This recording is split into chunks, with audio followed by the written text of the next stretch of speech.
আপনার নাম? আমার নাম জুই। আচ্ছা জুই, আপনার কি কোনো বেস্ট ফ্রেন্ড আছে? হ্যাঁ, অবশ্যই আছে, থাকবে না কেন? আচ্ছা, আপনি এখন আপনার বেস্ট ফ্রেন্ডকে কল করেন, কল করে বলেন, দোস্ত এখন খুব রোমান্টিক ওয়েদার, তুই আমাকে একটা রোমান্টিক গান শোনা। আচ্ছা ঠিক আছে, কল দিতেছি। হ্যালো দোস্ত, কেমন আছিস? এই কলেজের আমার বেশি একটা ভালো না রে। দোস্ত, তুই আজকে দেখছোস কি রোমান্টিক ওয়েদার? এই রোমান্টিক ওয়েদার আমার একটা বয়ফ্রেন্ড নাই, কেউ রোমান্টিক একটা গান শোনায় না, কিভাবে ভালো থাকি বল? গান শুনাইতে বলো। একটা বয়ফ্রেন্ড থাকলে এখন গান শোনাইতো, তুই একটা রোমান্টিক গান শোনা না দোস্ত প্লিজ। শোনা না, একটা রোমান্টিক গান শোনা ভাই, এই সিঙ্গেল মানুষটারে।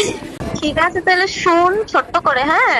আচ্ছা ঠিক আছে দোস্ত। করে না চোখের পলক, আহ কি তোমার রূপের ঝলক, আহ দোহাই লাগে মুখটি তোমার, একটু আঁচল ঢাকো, আমি কেন